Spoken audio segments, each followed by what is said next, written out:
Buenos días, ahorita en un momento iniciamos. Gracias, buenos días.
Buenos días a todos. Vamos a, a dar inicio a la sesión del día de hoy.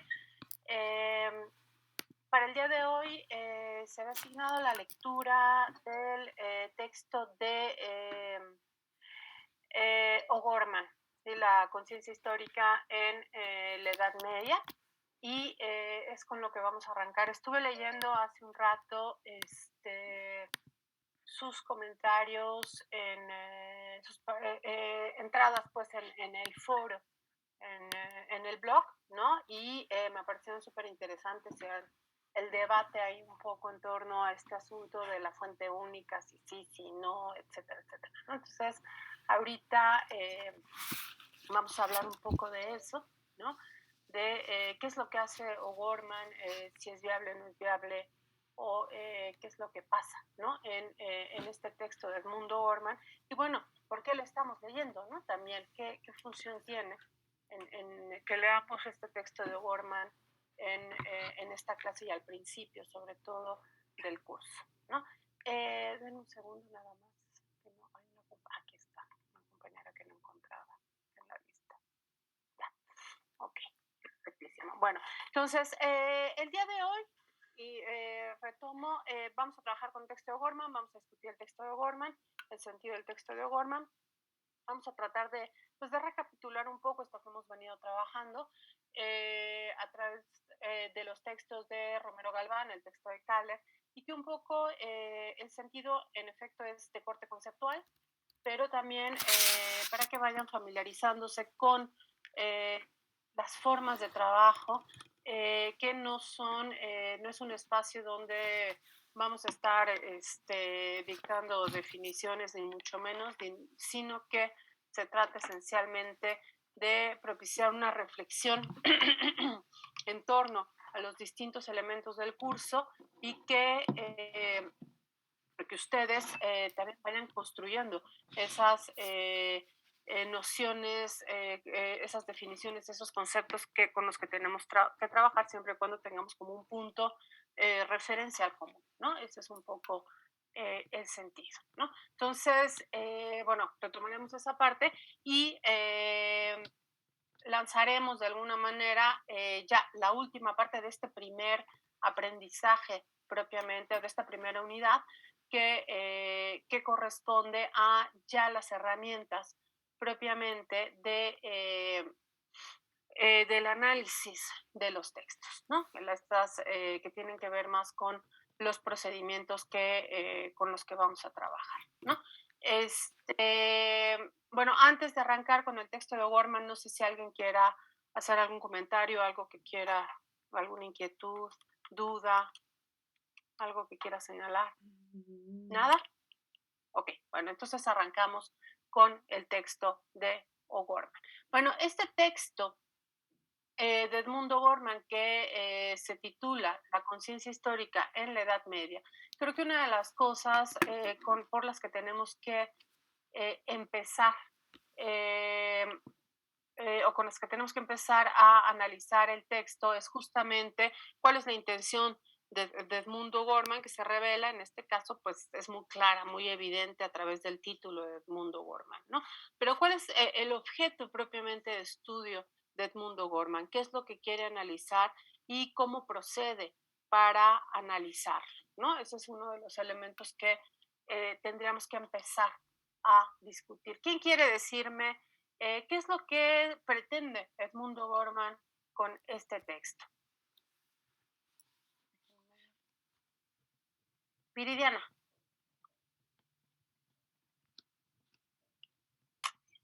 Yo creo que es muy claro. Creo que quiere explicar cómo era la Edad Media a través de la destrucción de Jerusalén y cómo él explica ahí como 3 temporalidades, ¿no? La del siglo I, que es cuando ocurre la destrucción, el 8, cuando el autor, que si entendí bien es anónimo, explica todo el texto, y el de él, ¿no? Entonces yo creo que al final sí logra bien como puntualizar que para el hombre del medievo, pues todo es acerca de Dios, pero yo no creo que con una sola fuente sea suficiente. Ok.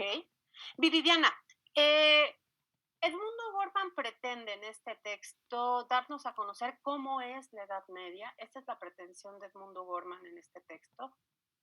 Bueno, cómo era la Edad Media, ¿no? ¿Estarían de acuerdo en ese sentido? Bueno, pongo tu participación, Viridiana. Gael. Sí, gracias. Yo creo que más concisamente el autor se propone analizar la conciencia histórica de la Edad Media. Okay. ¿Y qué sería la conciencia histórica, Gael? Esta es una buena pregunta. Bueno, ahorita volvemos con el asunto, gracias. Porque sí lo dice O'Gorman, ¿no? Elena. Bueno, pues ya dijo Gael que sería la conciencia histórica, pero de lo que yo entendí más o menos lo que sería la conciencia histórica es cómo la persona se relaciona con su pasado. Y pues sí. Ok. Que esa es la definición, o una de las definiciones, tenemos que pensar, de conciencia histórica. La conciencia histórica puede ser concebida de muy distintas maneras según las corrientes teóricas de las que estemos hablando, ¿no? Por ejemplo, el materialismo histórico, bueno, el marxismo o el materialismo histórico la va a concebir de una manera distinta, ¿no? Lo que es la conciencia histórica, pero en este caso estamos ante una concepción muy vinculada al historicismo contemporáneo, y que está planteando justamente pues una relación peculiar desde el presente, ¿no? O sea, cómo quienes recurren al pasado se relacionan con ese pasado, no nada más es bueno, puede ser una relación un tanto lejana, ¿no? Pero finalmente se establece un tipo de relación con el pasado, y la conciencia histórica es justamente eso, revelar qué tipo de relación es la que se establece con el pasado cuando se mira al pasado, ¿no? Muchas gracias, Elena. Mariana. Creo que también nos dice que la conciencia histórica se refiere a cómo se ve él sí mismo, o sea, la persona, el autor, cómo se ve a sí mismo dentro del pasado. Y entonces yo siento que más bien lo que el autor quería era explicarnos eso, de a lo mejor cómo se veía el autor, no tanto a lo mejor como la historia en la Edad Media, sino cómo se veían en ese tiempo, algo así. Ok. ¿Qué parte de esta conciencia histórica o de esta relación tiene que ver cómo el ser humano se asume a sí mismo en este rol o en este desarrollo de lo histórico propiamente, ¿no? Aquí está, ok, gracias. Perdón, fue ahí, no anoté quién acaba de participar, díganme, porque... Fui yo. Mariana, ok, gracias Mariana. Erandi. Bueno, yo creo que aparte de ese objetivo como principal, también hay otro que es demostrar que se puede abarcar un tema tan amplio como la Edad Media, como la conciencia histórica en la Edad Media, solamente con un documento, con unas especificaciones muy claras, y o sea, el propósito de hacerle eso es que con el uso de esta única fuente se busque ver la época a través del presente y no, bueno, sí, sería todo. Pero esto último no entendí, Erandi. Ajá, o sea, es que dice que es necesario que con esta fuente no se busca ver la época a través del documento, más bien se busca ver nuestro presente a través del documento. Bueno, el de nosotros, el de O'Gorman, ¿no? O sí, el del autor de la destrucción de Jerusalén. No, el de O'Gorman. Ajá. Ok. Creo que más bien sería el presente del autor de la destrucción de Jerusalén. Ojo, aunque O'Gorman plantea que hay que considerar quien hace este tipo de aproximación también tiene que considerar su propio presente, ¿no?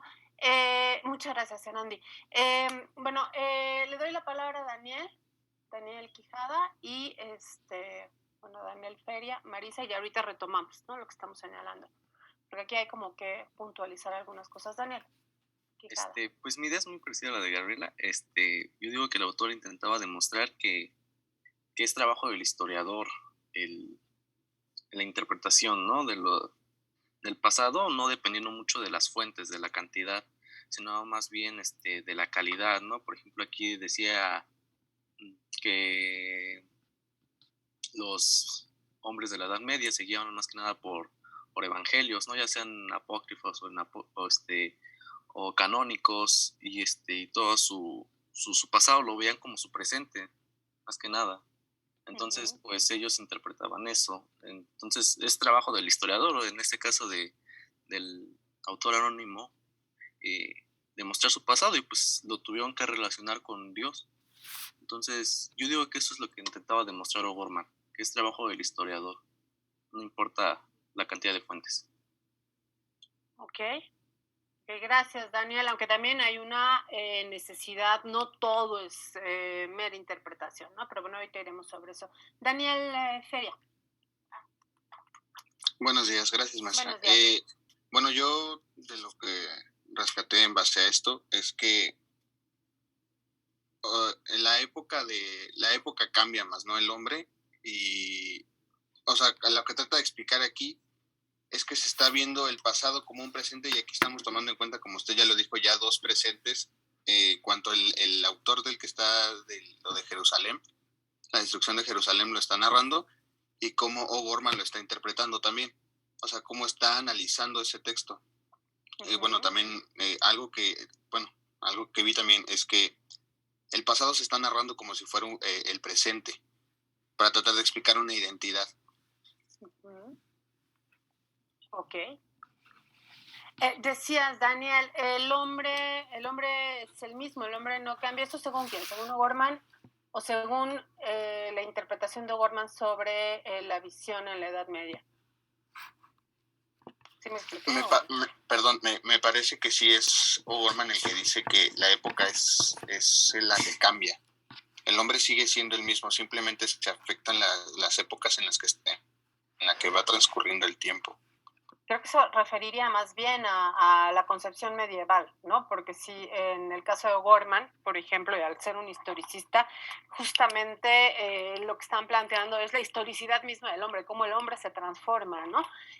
Y se contrapone a la visión medieval, ¿no? Que plantea que el ser humano no cambia, ¿no? O sea, somos descendientes de Adán y Eva y hoy somos igual que Adán y Eva, ¿no? O sea, no ha habido ningún cambio, ¿no? En ese sentido, sino solo es el entorno, ¿no?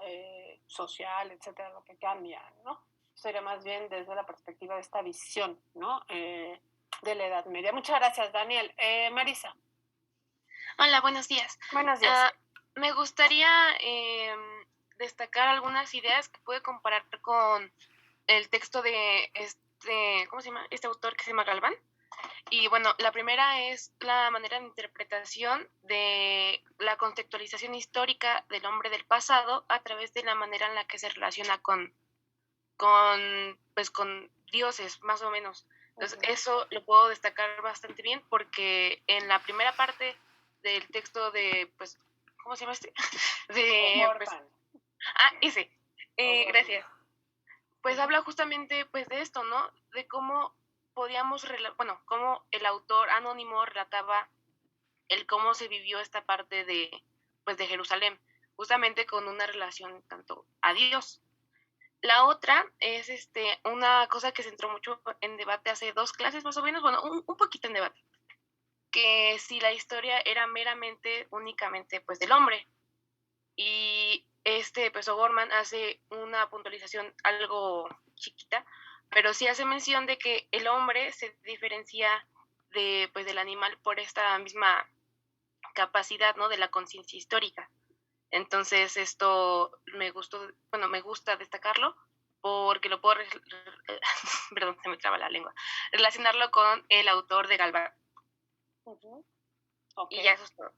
Ok, Marisa, muchas gracias. Y justamente, pues recuperas el vínculo, ¿no? Que en última instancia es innegable, ¿no? Hay un posicionamiento similar en términos de la percepción del fenómeno histórico e historiográfico en Romero Galván y en Edmundo Gorman, ¿no? Sin lugar a dudas. No es que sea idéntico, pero sí hay elementos comunes, ¿no? En ambos textos y que tienen que ver con esta forma de aproximarse al pensamiento en última instancia y a la conciencia histórica, ¿no? Yo creo que aquí lo que habría que destacar es justamente cuál es el objeto de estudio de Edmundo Gorman, ¿no? Por un lado. Y por otro lado, algo que señalaba Erandi de alguna manera, ¿no? Que tiene que ver con este afán de mostrar o de demostrar que es posible comprender ciertos fenómenos históricos con una fuente, ¿sí? Ahorita vamos a explicar un poco esta parte. Pero lo primero que hay que señalar es que la pretensión de O'Gorman no es reconstruir cómo era la realidad histórica en la Edad Media. Ese no es su finalidad. Su finalidad es hablarnos del pensamiento, ¿sí? No de cómo era la realidad material, etcétera, etcétera, en la Edad Media, ¿sí? El pensamiento, no cualquier pensamiento, ¿sí? Sino el pensamiento histórico, lo que tiene que ver con la forma en que quienes se acercan al pasado se relacionan con ese pasado, ¿no? En este caso, bueno, podríamos pensar historiadores, aunque no hay historiadores propiamente hasta el siglo XIX, ¿no? No, porque no hay una formación profesional, en general son gentes que se dedican a otra cosa y además, ¿no? de dedicarse a eso hacen historia, ¿no? O sea, no hay una formación profesional. Pero bueno, yo no tengo ninguna objeción en llamarles historiadores, ¿no? Aunque tengamos conciencia de eso, ¿no? Que no es que sean historiadores en el sentido profesional del siglo XX, o sea, es muy distinto, ¿no? Pero bueno, los historiadores, ¿no? Como estos historiadores, que son los que se acercan al pasado, se relacionan con ese pasado, ¿no? Y él elige, ¿no? Una fuente en particular. Y bueno, antes de seguir explicando el texto, hay que explicar un poco Edmundo Gorman, ¿no? Quienes ya tengan un antecedente de Edmundo Gorman, ¿no? Pues sabrán un poco esto, quienes no, bueno, se enterarán, ¿no? Edmundo Gorman es un personaje muy peculiar, es un gran historiador, del siglo XX, es un historiador que va a tener una influencia enorme en la formación de los historiadores de la Facultad de Filosofía y Letras justamente en el siglo XX, ¿no? O sea, muchos de sus maestros o tomaron clase con Edmundo Gorman o indirectamente, ¿no? O sea, tomaron clase con los discípulos de Edmundo Gorman, es decir, tiene una presencia muy fuerte Edmundo Gorman en la facultad y en la formación de los profesores de la facultad, ¿no? Edmundo Gorman le toca vivir un momento muy peculiar en la historiografía en México, que es justo este momento de confrontación, de debate muy, muy intenso entre principalmente dos posicionamientos en torno a la historia, dos visiones distintas de la historia, de cómo hacer historia y cómo acercarse a la historia, ¿no? Lo que van a llamar algunos historiadores el positivismo del siglo XX, que en realidad estaremos hablando de un empirismo tradicionalista más que de un positivismo propiamente, pero bueno, eso ya lo verán en historiografía general, pero así le llaman, y O'Gorman así le llama a los positivistas, ¿no? Y muchos los van a llamar así. El positivismo, que es esta idea de la historia vinculada sobre todo a, más que al positivismo de Comte, al positivismo, o lo que llaman positivismo, que no es positivismo, el historicismo de Ranke, de Leopold von Ranke, ¿no? O sea, esta idea de que el historiador puede realmente conocer, acercarse al pasado, a conocer lo que realmente sucedió, ¿no? Y que además la garantía de poder hacerlo, eso decía Ranke, ¿no? Es a través de las fuentes primarias, ¿no? Las fuentes primarias son neutras, no hay interpretación, entonces el historiador lo que hace es ponerse sus guantes, su traje así como de quirófano, ¿no? Va a las fuentes, descubre ese pasado que lo está esperando ahí, ¿no? Y no se involucra en esa reconstrucción del pasado, ¿no? Entonces, de alguna manera, lo que está haciendo, bueno, Gorman está en ese contexto donde se están oponiendo, por un lado, esta visión positivista, ¿no?, de la historia, y por otro lado, se está desarrollando una forma distinta de ver la historia que tiene toda la influencia del historicismo contemporáneo, de un Collingwood, de un Croce, y que en México va a tener una fuerza importantísima a partir de los 30 con la llegada del exilio español, ¿no? Muchos de los historiadores españoles que llegan a México, ¿no? Vienen con todo el peso de la formación o de una lectura de corte historicista, sobre todo a través de Ortega y Gasset, y en ese sentido, estas dos ideas se confrontan, ¿sí? En realidad, la forma predominante de la historiografía en el siglo XX en México es de corte, bueno, este positivismo del que estamos hablando, ¿no? Que es más, insisto, un empirismo tradicionalista, ¿no? Y O'Gorman se va a confrontar, ¿no? Se va a confrontar de manera muy directa y va a ser interesantísimo porque va a ser una época de debate, ¿no? Donde los historiadores se van a estar dando hasta con la cubeta en los periódicos, ¿no? En medios, pues, de comunicación mucho más abiertos, ¿no? No nada más ahí en la élite que nadie se entera, ¿no? Y es muy, muy intenso el debate, ¿no? ¿A qué grado será este asunto? Y esto, digo, yo no tomé clase con O'Gorman, a mí ya no me tocó, pero sí tomé clase con los discípulos de O'Gorman, y comentaba José Rubén Romero, justamente, él, aunque también Álvaro Matute lo señalaba. José Rubén Romero decía, él contaba, ¿no?, que cuando él estudió en los 60, ¿no?, en la facultad, que había maestros extraordinarios, ¿no? Digo, no voy a decir nombres, pero extraordinarios historiadores, connotados, reconocidos, ¿no?, que cuando Gorman estaba dando clases en la facultad, que se paraban en la puerta del salón de Edmundo Gorman a decirle a los alumnos, no tomen clases con él porque eso no es historia, ¿no? Entonces, que fueron muchas veces los propios alumnos, ¿no?, quienes defendieron, ¿no?, el posicionamiento del trabajo de Edmundo Gorman, ¿no? Entonces, comentaba, y esto se me acuerdo que fue Romero Galván, ese que alguna vez fueron a hablar con el entonces director de la facultad para que no corrieran Edmundo Gorman, ¿no? Y el director le preguntó a una alumna, le dijo, bueno, a ver, señorita, dígame usted por qué es importante, ¿no? ¿Qué tiene de importante las clases de Edmundo Gorman? Y esta alumna le dijo, pues mire, yo no le entiendo nada, pero la verdad es que sé que lo que está diciendo es muy importante, entonces queremos que nos siga dando clases, ¿no? Son ideas muy complejas, pues Edmundo Gorman, ya lo veremos, lo van a seguir leyendo aquí y en otras clases, pero el punto es que era una forma distinta de pensar la historia, ¿sí? ¿Por qué les doy todo este marco, no? Porque Edmundo Gorman es un provocador también, ¿no? Lo que está haciendo con este texto, hasta cierto punto, es provocar, ¿no? ¿A quién está provocando? A los historiadores que él llama positivistas, que dicen la única forma de hacer historia es con muchas fuentes, y entre más fuentes, mejor es la calidad de la historia, ¿no? Y esa es una cosa, ¿no? En ese sentido, de repente él se planta a decir, pues, ¿qué creen? Con una sola fuente se puede hacer historia, ¿sí? Historia del pensamiento. Él no está diciendo con una sola fuente voy a reconstruir todo lo que sucedió en la Edad Media. Él no dice eso en ningún momento, ¿no? Entonces es un posicionamiento provocador en muchos sentidos, ¿no? Y también, por otro lado, el señalar qué fuente escoge. O sea, no escoge una fuente considerada tradicionalmente historiográfica. Él escoge una fuente que tradicionalmente es considerada como literaria, ¿no? Y esta es otra provocación de Gorman, ¿no? Es otra provocación para decir, ustedes que consideran que solamente aquello que habla del dato desde una perspectiva verídica, objetiva, etcétera, es válido para hacer historia, pues aquí hay una fuente que no hace eso, ¿no? Desde la perspectiva contemporánea, y que nos sirve para conocer ¿qué? El pensamiento de ciertos grupos. Y eso hay que señalarlo. Quizá el título de Gorman es pretencioso por eso, porque está provocando, ¿no? O sea, la conciencia histórica en la Edad Media, más digo la Edad Media, ¿no? Que es enorme, ¿no? Es un periodo enorme, pero justamente, ¿no? De alguna manera lo que él está planteando es cómo ciertos, no me acuerdo quién lo señaló en uno de sus comentarios, ¿no?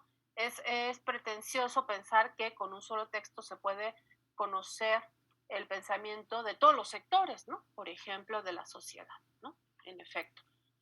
Lo que sí es cierto es que sí uno encuentra elementos en común en distintos sectores, ¿no? Pero sí hay que reconocer también que, pues, a través de quién lo va a ubicar, pues, del texto de un historiador, de alguien que está pensando, tratando de recuperar esa memoria del pasado y que para empezar sabe escribir, ¿no? Digo, y ahí se establece una distinción importante, ¿no?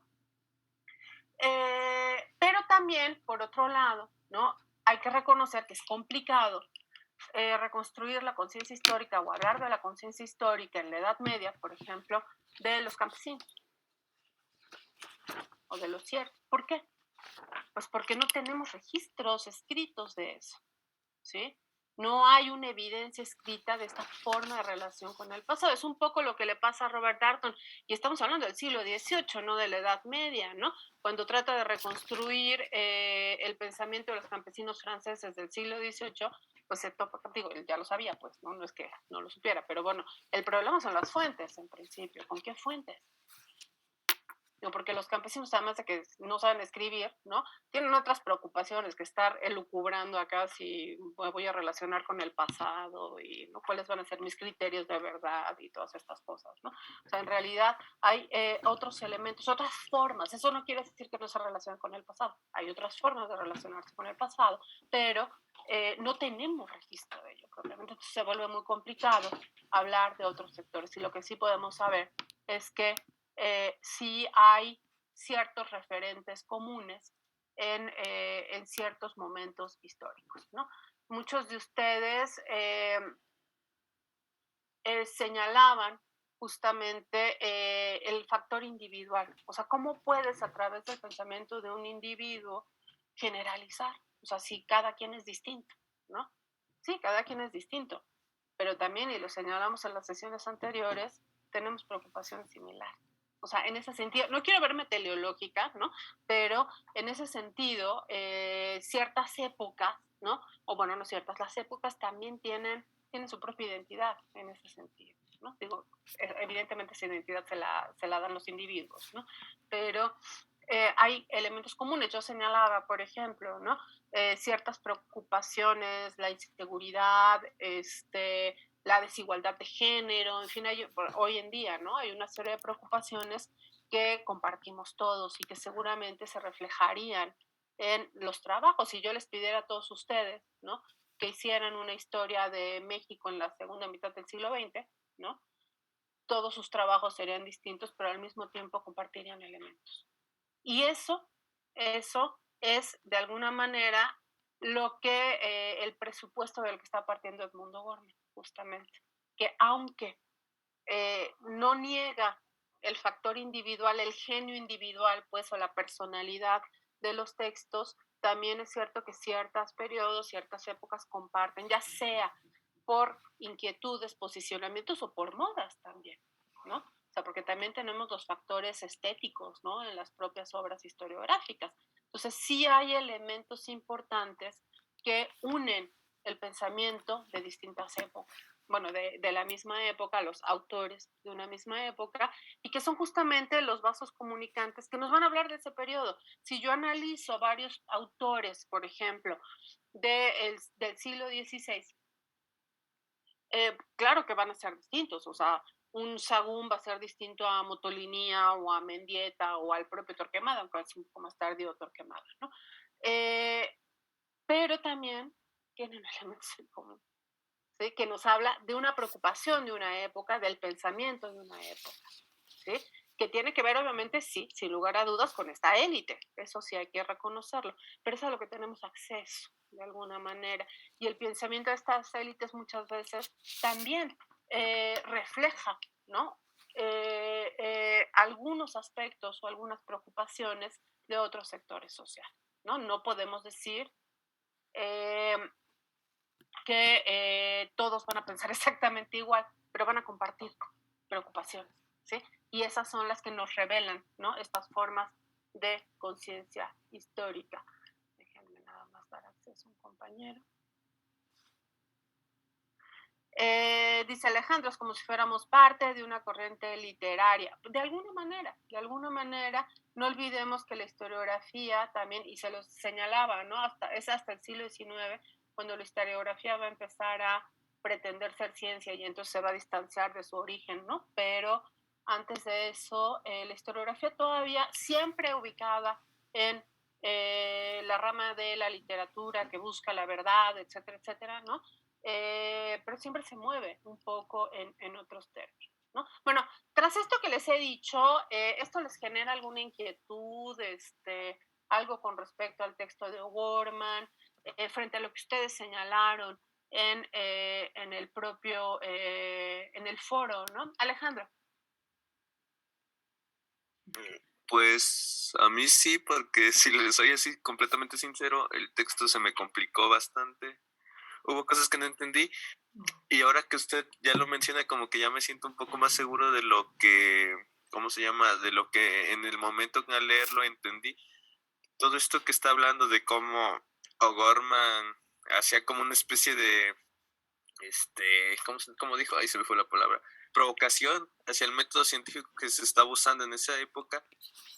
Yo al momento de leerlo no sabía muy bien cuál era la finalidad del autor para usar solo esa única fuente. Yo pensé que estaba, ¿cómo se llama? Ahí se me fue.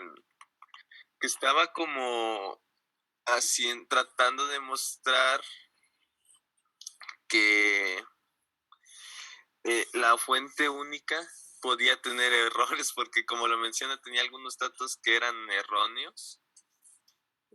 No sé muy bien cómo explicarle esa idea que se me vino. Es que menciona acerca de que había ciertas partes que estaban equívocas, porque el escritor de la destrucción de Jerusalén se había inventado, se había inspirado en algunas otras cosas y que las había puesto en su libro, pero a su vez en una parte te menciona que estaba bien usar la única fuente, que era como que no era necesario. Bueno, era el inicio del texto donde menciona que no era necesario la fuente exagerada.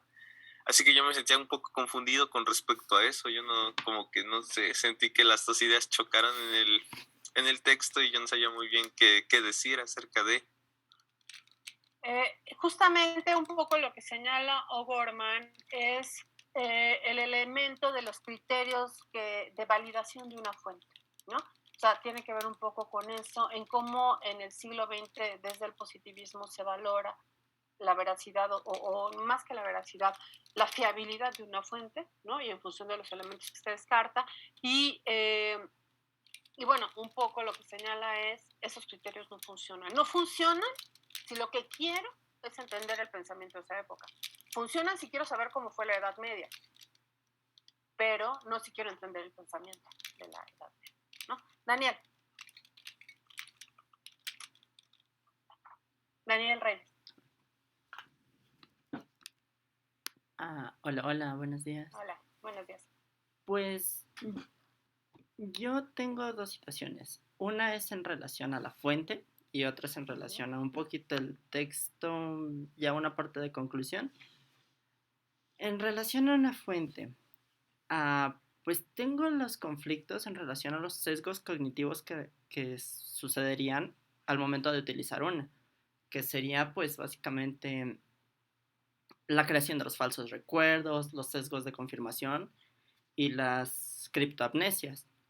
¿Por qué? Es decir, no podemos basarnos simplemente en una palabra o bueno, en la forma de pensar de una persona si pues no sabemos qué tan influenciada esté sobre cualquier cosa. Ahora, tengo otra problemática ahí dentro del campo de la psicología, en el cual, pues si estamos tomando únicamente una sola fuente, nos volveríamos como un poquito los perros de Pavlov, ¿no? Como que el condicionamiento sería demasiado operante hacia la vista de un solo autor. De esa manera, pues podríamos llegar pues a la misma problemática en la que estamos. Después, si tomamos varias fuentes, llegaríamos a un método como del sistema de recompensas variables, en el cual estaríamos busque información hasta que nos caiga como nosotros vayamos viendo. Pero tengo duda hasta qué momento podemos llegar, tal como lo dice Piaget y Darwin, el cómo, hasta qué momento llega la capacidad humana en relación a la, ¿cómo se podría llamar? A la organización y a la adaptación. Esto dentro de nuestra capacidad cognitiva. Entonces, es como que 50-50, porque, o sea, entiendo la idea de utilizar un solo autor, pero no estoy tan de acuerdo, y pues ya, sí lo acaba de decir, que puede que sí sea muy positivista la acción de tomar muchos autores, y eso es solo en relación a las fuentes. Mientras que en algún momento, Edmundo, sí, O'Gorman, bueno, ahorita no estamos tocando a su hermano, tengo dudas sobre la normalidad y sobre la situación de la cual habla. O sea, allá en esos siglos la normalidad era ver a Dios en todos lados, bien lo menciona. Entonces nosotros vemos, ahora sí que nuestro Dios podrían ser las TICs, puesto que nos encontramos inmersos en ese mundo. Y finalmente, considero que tiene una visión pesimista. Una visión... ¿O'Gorman? Ajá, en una parte del texto, en la parte que decía... Voy. Bueno, una visión pesimista, no sé si tirándole a kafkiana o nihilista, no, ya estoy exagerando yo creo, en donde dice la última edad del mundo. Ahí considero que pues es un poco pesimista dentro del texto mencionar como que nos encontramos en la última edad del mundo. O sea, pasamos del paganismo al cristianismo, ilustración con revoluciones, pero creo que ahí ya influyen, bueno, a partir de las guerras y de Alan Turing, el IT, bueno, las telecomunicaciones y las tecnologías, que considero que tal vez podrían irse hacia la evolución que sería el Big Data, una sistematización binaria ya a fin de cuentas, para tal vez algún tipo de migración de natural a digital, que a fin de cuentas llegaría a la misma situación que con las fuentes, nuestra capacidad. Es decir, que tal vez en algún momento de la vida o de la época se llegue a algún tipo de rampancia. Entonces, creo que está cortando mucho al decir que estamos en una última época. Daniel, a ver, son muchas cosas, no sé si voy a poder recuperar de todo lo que hablaste, ¿no? Pero, bueno, primero, empiezo por esto último. O'Gorman no está diciendo que estamos en la última edad del mundo. Ajá. Lo que está diciendo es para la Edad Media, para este autor de la Edad Media, ¿sí? Se estaba en la última etapa, pues en la última era, ¿no? O sea, antes del juicio final, ¿no? Justamente. O sea, él no está participando de esa afirmación, sino lo está señalando con respecto al pensamiento de esa época, ¿no? Y eso es muy importante señalarlo, ¿no? Porque no tiene que ver con lo que él piensa directamente, ¿no? Entonces, a lo mejor sí podríamos ver un cierto pesimismo en Edmund O'Gorman, pero no en eso en particular que tú estás señalando, sino en otros aspectos, ¿no? Lo que señalabas de hasta dónde una fuente, hasta dónde muchas, cuando dices ya basta, ¿no?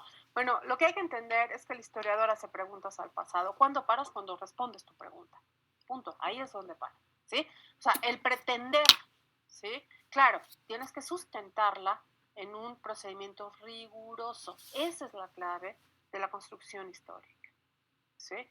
El rigor con el que tú trabajas, en el rigor con el que planteas tus preguntas, en el que validas tus fuentes, cómo trabajas tus fuentes y cómo explicas y sustentas esa reconstrucción del pasado, ¿sí?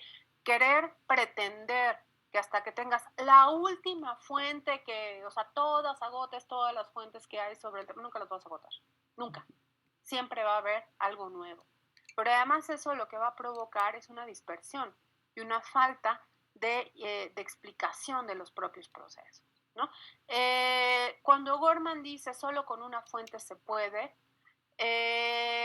insisto, es un provocador, pero no quiere decir que no se pueda, ¿sí? Lo que hay que asumir también, y alguien lo señalaba, claro, pues es O'Gorman, ¿no?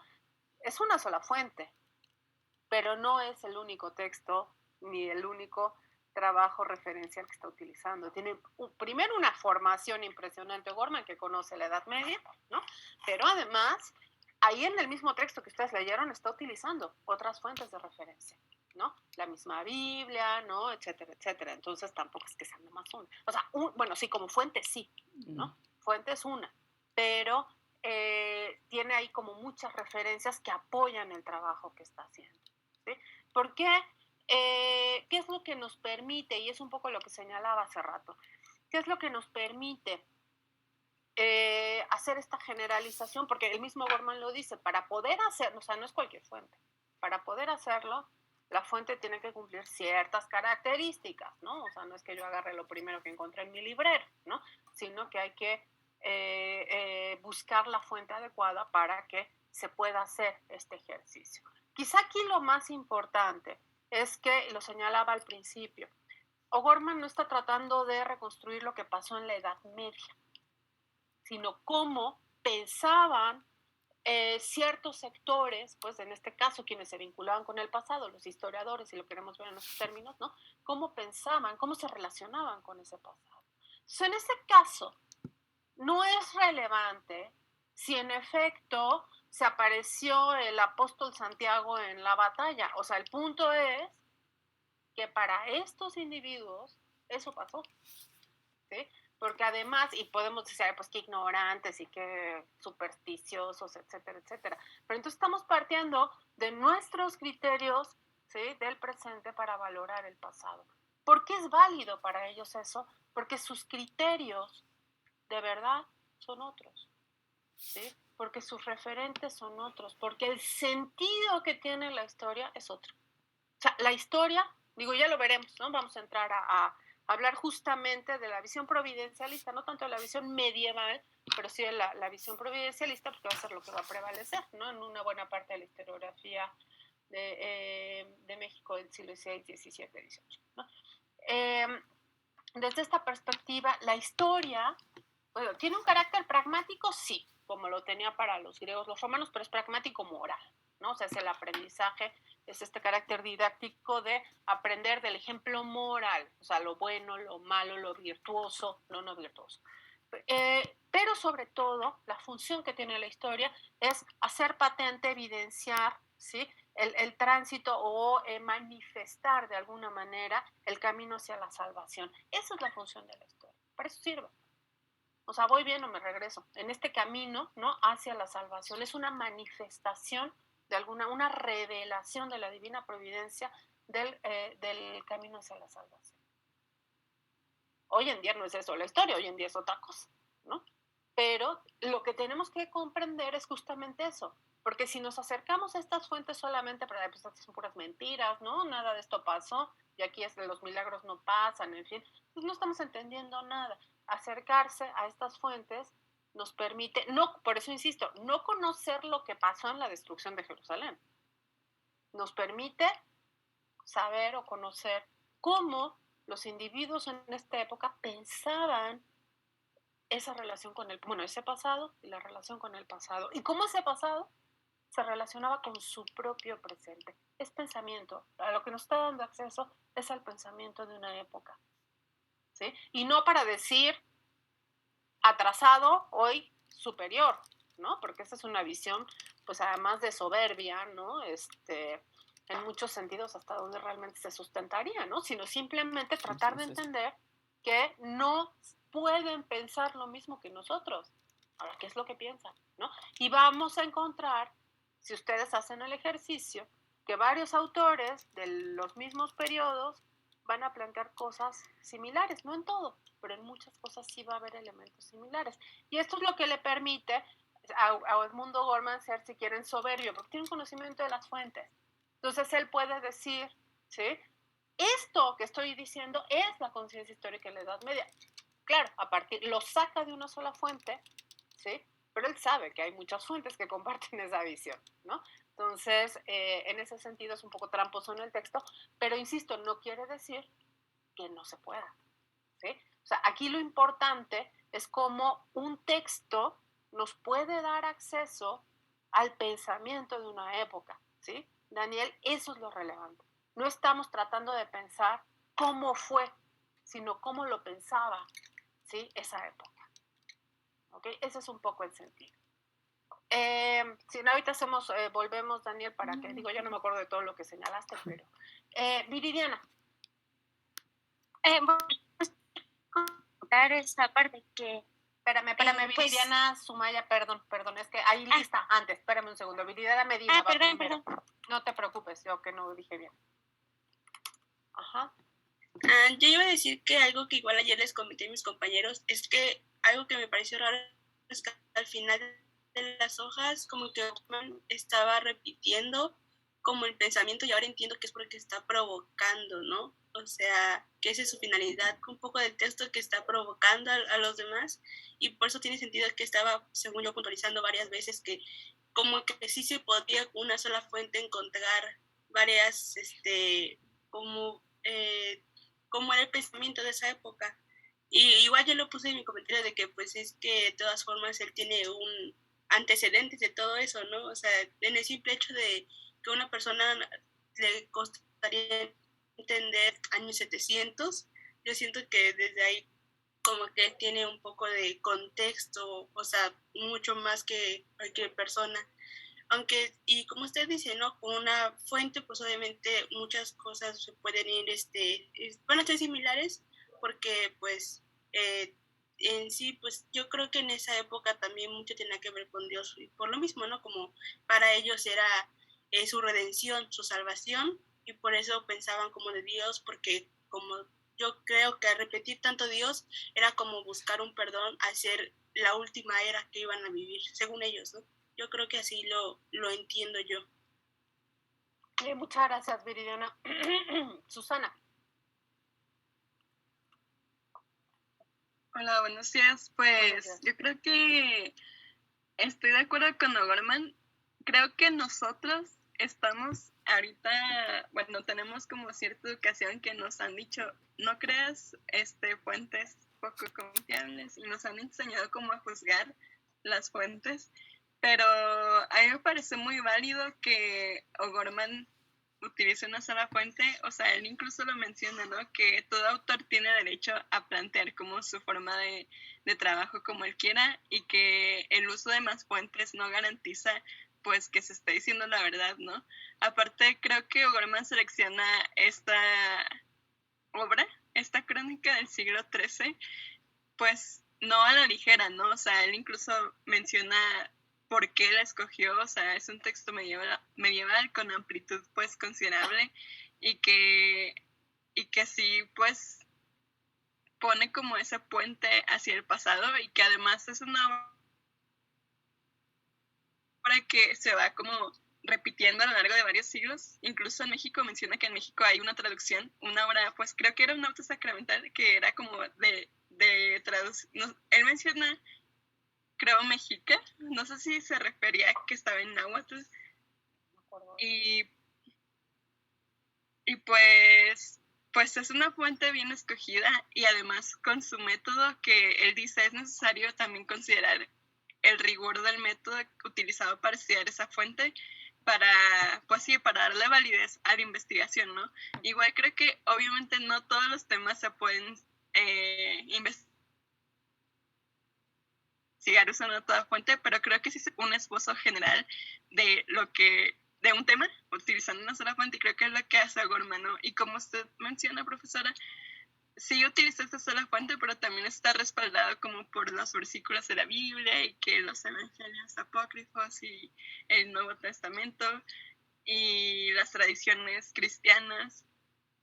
Entonces creo que yo estoy de acuerdo con O'Gorman, o sea, a mí me gustó el texto y bueno, ya más adelante comentaré otra cosilla, pero bueno, mientras esto. Gracias, Susana. Y justamente esto pues es parte del rigor, ¿no? O sea, ¿cómo estás sustentando lo que estás diciendo, ¿no? Y ahí estás la fuente misma, pero además otros elementos que te permiten anclar, digamos, ese planteamiento, ¿no? Edgar, David. Sí. Edgar. Yo primero quisiera refutar quizá lo que dijo mi compañero Daniel, donde dice que no, bueno, que... Espérame. Okay. Espérame, déjame. Ya, es que hay ruido de Viridiana, estás activando tu micrófono.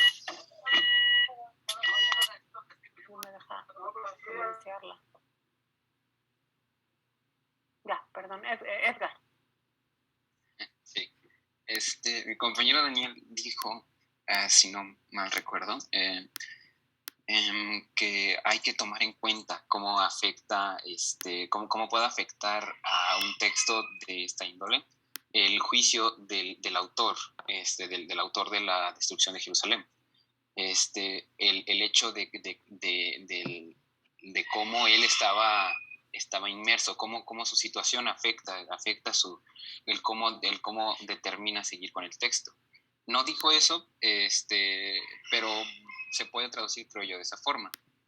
Entonces yo creo que esto no, digamos que esto es tomado por O'Gorman para hacer esta evaluación, o sea, en este caso no queda, porque O'Gorman está haciendo su análisis por medio de este pensamiento, de cómo el autor de la destrucción de Jerusalén lleva el texto, cómo muestra, cómo hace, cómo lo escribe, digamos, estando inmerso en este mundo de la Edad Media.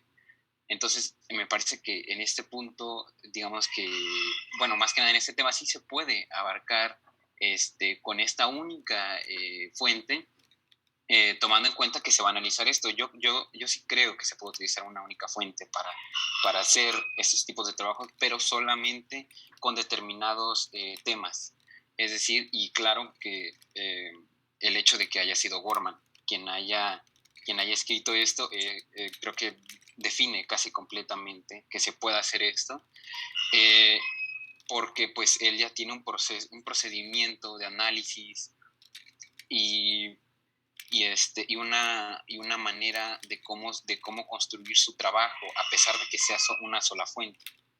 Y y también estoy muy de acuerdo que es para provocar, ¿no? En un momento recuerdo más o menos que señala errores que en el siglo XX está cometiendo el positivismo y que él cree que ya no se deben de tomar. Entonces, y hay otros autores, me parece que de su tiempo señalan errores que tiene el positivismo. Entonces, me parece también, bueno, estoy de acuerdo en el hecho que señala que hasta cierto punto puede resultar un poquito ambiguo el utilizar muchas fuentes debido a que, bueno, estas naturalmente se van a fragmentar. Y yo creo que el hecho de tener una única fuente te ofrece un universo de posibilidades, ¿no? Que dependen, claro, de la capacidad de análisis, del procedimiento que se lleve. Eso creo. Gracias, Edgar. Y bueno, ¿y de qué quieres hacer? O sea, depende de qué quieres hacer, ¿no? De eso depende mucho si una fuente te sirve o no te sirve y te basta, ¿no? O sea, eso es lo primero que tendrías que definir, ¿no? ¿Cuál es tu meta? Y por eso yo decía, si yo quiero hacer la historia de cómo fue la Edad Media, ¿no? Bueno, pues no voy a usar esta fuente, o no de la misma manera, ¿no? La de la destrucción de Jerusalén. Pero si a mí me interesa, porque para empezar no está hablando de la Edad Media, la destrucción de Jerusalén, ¿no? Pero bueno, pero si quiero conocer el pensamiento de cierta época, entonces sí, es justamente lo que es útil, es como el autor se involucra, ¿no? En esa reconstrucción del pasado. Eso es lo relevante, eso es lo que me va a hablar del pensamiento de esa época. Lo que tenemos, una de las cosas que tenemos, y también por eso me interesa este texto de O'Gorman, que tenemos que entender, y sobre todo en el caso del pensamiento, pero en general en la concepción de la historia, es librarnos, ¿no? O liberarnos de esta idea de progreso del pensamiento humano. O sea, asumir que lo anterior es inferior a lo de hoy, ¿no? Que viene muy desde la Ilustración esta idea, ¿no? De entrada no funciona. O sea, el pensamiento y el ser humano no es algo que vaya ascendiendo, ¿no? Hasta que llegue al punto más importante del desarrollo. O sea, hoy no somos mejores que ayer, somos distintos, ¿sí? Eso sería asumirlo históricamente, porque tendemos a ver la Edad Media de esta visión también ilustrada, ¿no? De la Edad Media como todo estaba centrado en la divina providencia, la salvación, y entonces eran unos fanáticos, manipulados por la iglesia, etcétera, etcétera. Nuestras visiones que nos han vendido como Edad Media, o sea, media entre el mundo clásico y, claro, el Renacimiento. Digo, por algo se llama Renacimiento, o sea, estuvieron muertos en la Edad Media, ¿no? Digo, es lo que están diciendo. Hay un prejuicio al valorar la Edad Media como Edad Media, pues ese es mi punto, ¿no? Y no estamos tratando de entender qué pasaba y por qué, sobre todo, la sociedad medieval, pues pensaba y veía el mundo como lo veía, y para eso nos ayuda este tipo de estudios, ¿no? Entender el pensamiento tiene una utilidad también para entender la realidad material. No es la realidad material, pero nos permite hacerlo. Muchas gracias, Edgar. Elena. Bueno, es que no sé muy bien cómo plantearlo, pero a mí como que me quedó es que sí me gustó bastante el trabajo de O'Gorman y creo que está bastante bien hecho, pero eso de intentar como es que no sé si era nada más la intención de provocar o en serio sí creía que podría como a partir de esa fuente y el conocimiento de otras fuentes como generalizar esta idea sobre cómo las personas de la Edad Media concebían. No, sí lo creo, Elena. Sí, es que a mí me causa mucho conflicto esta parte de las clases, la élite, y como las clases que podríamos llamar subalternas o populares, como que yo creo que sí debería haber como un distanciamiento que tal vez no podemos comprobar, pero yo creo que sí hay un distanciamiento bastante grande que podrían tener sobre de la conciencia histórica que tienen. En realidad, por ejemplo, el trabajo de Ginsburg me parece muy interesante, donde justo habla sobre de cómo rompe esta idea de que la cultura popular se basa en la dominante y que son exactamente iguales. nada más. Sí, justamente, Elena, esto que señalas, hay que ubicar a Gorman también en su tiempo. Yo creo que eso es importante, ¿no? Justamente lo que va a venir a romper, o más que a romper, a plantear nuevas aproximaciones en esta línea, Elena, que tú señalas, es precisamente la historia de las mentalidades y la microhistoria. Son como los dos ámbitos que van a abrir esta posibilidad de mirar la historia a través de estos sujetos que normalmente son vistos como, o no son vistos, punto, ¿no? O sea, digo que ese es un elemento, o son vistos como resultado del pensamiento de las élites, ¿no? Como bien está señalando. Y bueno, sabemos que historia de las mentalidades, aunque empieza, ¿no?, un cierto coqueteo por ese lado, con las primeras manifestaciones o las primeras generaciones de Escuela de los Anales, es en realidad hasta la segunda mitad del siglo XX cuando van a empezar ya a manifestarse de manera más clara, ¿no?, estas nuevas tendencias historiográficas, ¿no? Y ahí tenemos la historia de las mentalidades, que abre una posibilidad no solo de entender otros sujetos, ¿no?, y otras perspectivas, sino también nuevos procedimientos porque se requieren. O sea, si yo quiero saber cómo pensaba un molinero, por ejemplo, ¿no?, pues tengo que utilizar otros procedimientos, no puedo usar los mismos, ¿no?, que utiliza un Edmundo Gorman para analizar esto, ¿no? Entonces, son como estas nuevas propuestas metodológicas vinculadas a Escuela de los Anales que van a abrir nuevas posibilidades, ¿no? Pero mucho viene, ¿no?, de todo este cuestionamiento, es algo que se va construyendo en el siglo XX. O sea, finalmente Escuela de los Anales también es una reacción al positivismo, ¿no?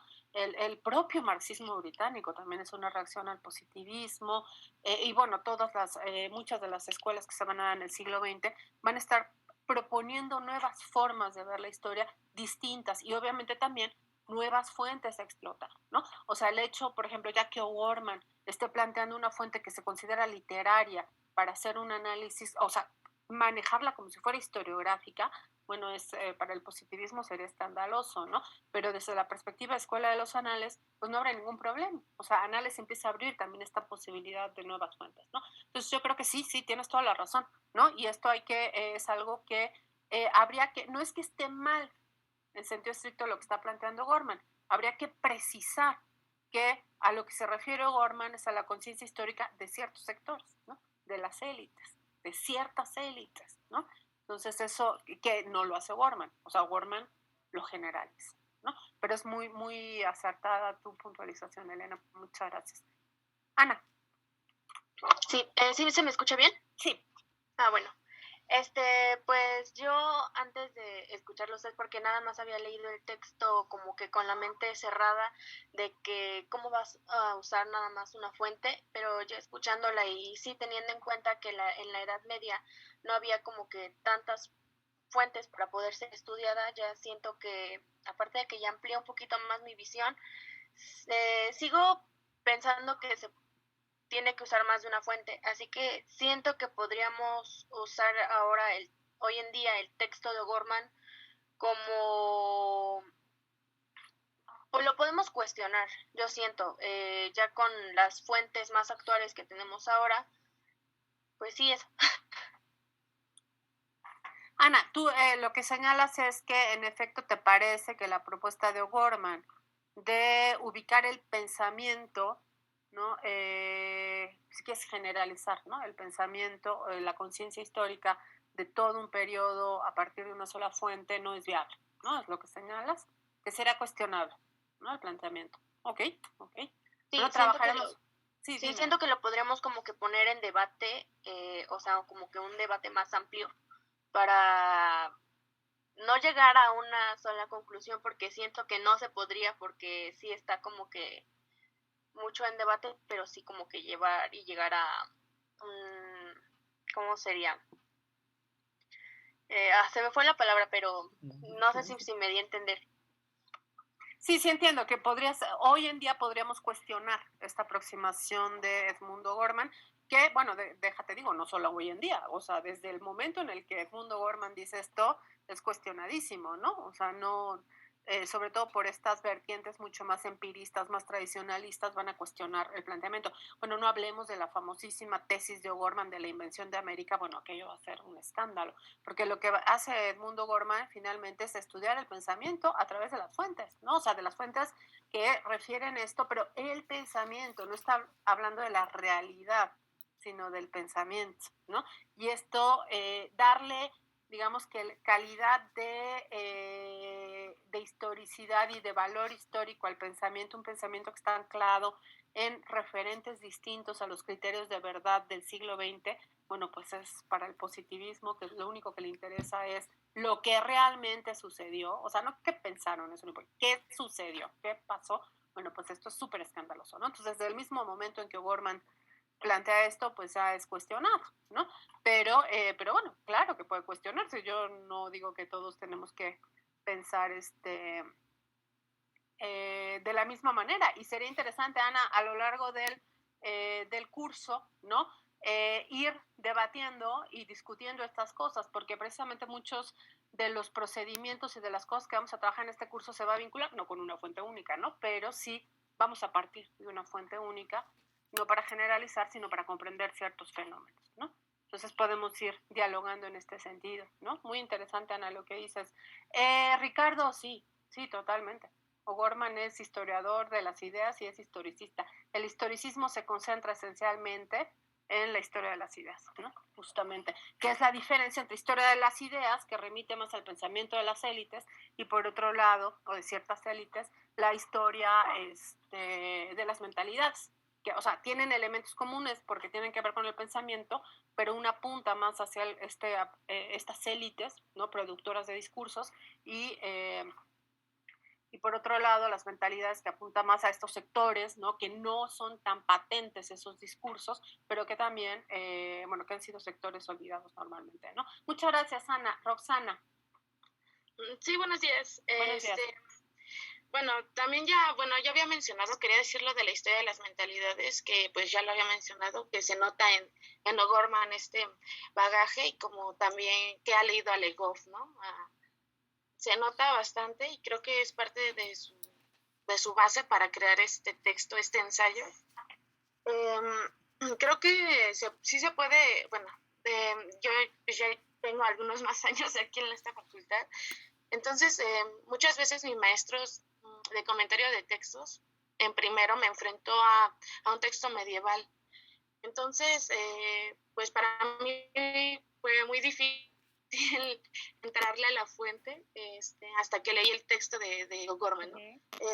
Utilizábamos, sí, como fuente primaria la fuente medieval, pero utilizábamos referencias como lo hizo O'Gorman, como la Biblia, como otros textos que hablan de lo mismo, ¿no? Pero sí centrándonos en el pensamiento de los hombres, más que en lo que pues han hecho. Por ejemplo, leí a Raúl Claver y el año 1000, que pues fue donde entendí el pensamiento teleológico y cómo pues era planteado a partir de la aparición de Cristo en la tierra, y cómo los hombres temían por su vida, ¿no? Temían que llegara el fin del mundo en el año 1000, ya que pues habían pasado, Jesús había dicho que en 1000 años iba a haber un apocalipsis, ¿no? Y vivían con este temor. Yo creo que sí es posible ver el pensamiento de la mayoría de la población, ya que, bueno, estos predicadores, sacerdotes, en fin, el clero era el que movía los hilos en esta época, ¿no? Y también los que tenían acceso a registrar las cosas, o sea, los que sabían escribir, los que sabían leer, otras cosas, ¿no? Creo que sí es importante como aprender a trabajar con una fuente, porque puedes sacar y exprimirle mucho jugo a una sola fuente, claro, a partir de otros conocimientos, ¿no? Otro tipo de fuentes secundarias, podría decirse. Y bueno, creo que pues es importante no olvidar esta parte, porque ahorita es importante retomar la historia de las mentalidades, ya que pues bueno, es muy historia muy pronta, ¿no? Diría muy de ahora, pensar en esta historia del género y cosas así de la propia época, para trabajarla después, digamos que cuando ya nos graduemos o cuando seamos mayores y ver en retrospectiva esta mentalidad y cómo se fue modificando y cómo fuimos rompiendo los paradigmas y las cosas establecidas, como por ejemplo el machismo, nuestra mentalidad de mujeres, ¿no? Ya, sería todo. Muchas gracias, Roxana. Lo de la lectura de Legoff, seguramente habrá conocido a Legoff y lo habrá leído, pero piensa que O'Gorman es anterior a Legoff, ¿no? Legoff es que como más de 20 años más chico que O'Gorman, ¿no? Justamente. Y hay que pensar que este pensamiento gormaniano se empieza a configurar pues desde los 30, ¿no? Más o menos, del siglo XX, ¿no? Y bueno, con este asunto de los 1000 años, que es sí, pero sobre todo a cierto pensamiento milenarista, ¿no? No todos asumían, o sea, no había una certeza de cuándo sería este fin de los tiempos, ¿no? Y muchos lo vinculaban con el milenarismo, pero no todos, ¿no? Ahí había como división en este sentido. Muchas gracias, Roxana. Julieta. Hola, buenos días. Buenos días. A mí me gustó mucho la lectura y creo que pues sí es pertinente que haya usado una fuente, aunque todos los cuestionamientos que se le hacen igual son muy válidos, pero creo que O'Gorman también conoce bien sus limitaciones y por eso mismo aprovecha bastante lo que puede. Por ejemplo, al momento de elegir la fuente, de su naturaleza dice que está como muy basada en las tradiciones de la Edad Media y creo que eso le da mucha validez porque lo hace ver como algo más popular a un texto que podría haber sido, por ejemplo, un documento que haya escrito un erudito o algo así. Y también siento que adecua su metodología a esa única fuente porque es lo que ya había dicho, que utiliza mucho también su conocimiento para comparar lo que saca de este documento con lo que él ya sabe, por ejemplo, cuando habla de que no, y en qué época en el Renacimiento era tal, y lo compara, y así. Y también a mí me quedó la duda que dijo Susana hace rato, que por qué hace la distinción entre lengua mexicana y castellana cuando empieza a hablar de la fuente y de dónde se encuentra y así. Y ya, pues esa sería mi duda. No me acuerdo de eso, Julieta, pero la distinción entre lengua mexicana y lengua castellana, supongo que se refiere a la forma en que las crónicas, sobre todo del siglo XVI, plantean la lengua. La lengua mexicana para el siglo XVI es el náhuatl, ¿sí? Y la lengua castellana es el español, lo que hoy llamamos español, ¿sí? Que no es... es la lengua dominante de quienes llegan a la conquista, son esencialmente castellanos, ¿no? Digo, no exclusivamente, pero esencialmente castellanos, y por eso es que se habla el español, no lo que llamamos hoy español, que era el castellano, ¿no? Pero sí, no me acuerdo de esa parte, la verdad, si me lo ubican les digo exactamente, pero supongo que tiene que ver con eso. O sea, la lengua mexicana en el siglo XVI, y muchos autores también lo van a recuperar en esos términos, es el náhuatl.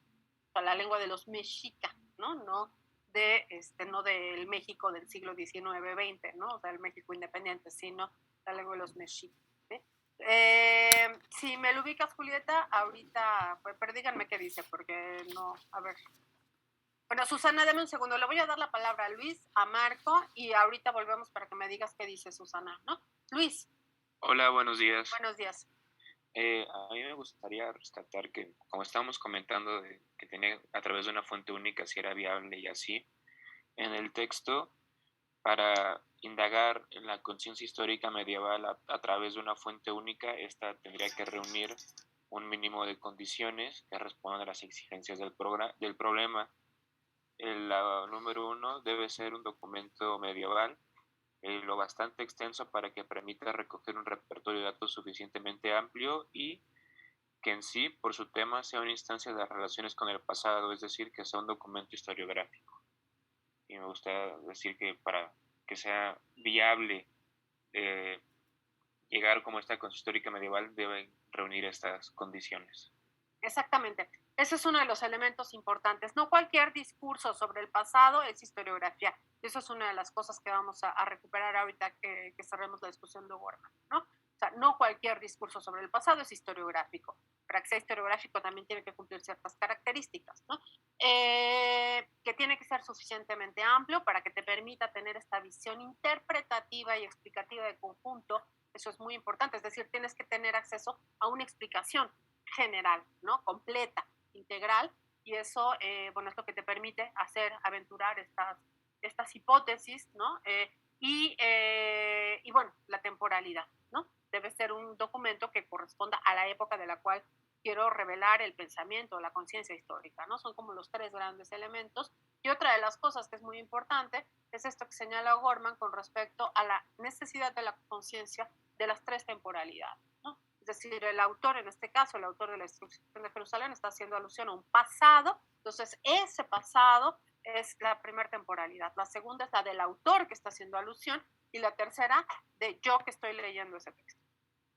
Sí, son tres temporalidades que hay que tener conciencia de ellas y que lo que yo le pregunte al autor de la Destrucción de Jerusalén, ¿sí?, tiene que ver con mi propio tiempo y mi propio momento, así como lo que el autor de la Destrucción de Jerusalén, lo que le preguntó a ese pasado y a ese acontecimiento que es la Destrucción de Jerusalén, sus preguntas van a ser otras, ¿sí? Entonces esto es muy, muy importante tenerlo siempre consciente. Muchas gracias, Luis. ¿Algo más, Luis, que quieras señalar?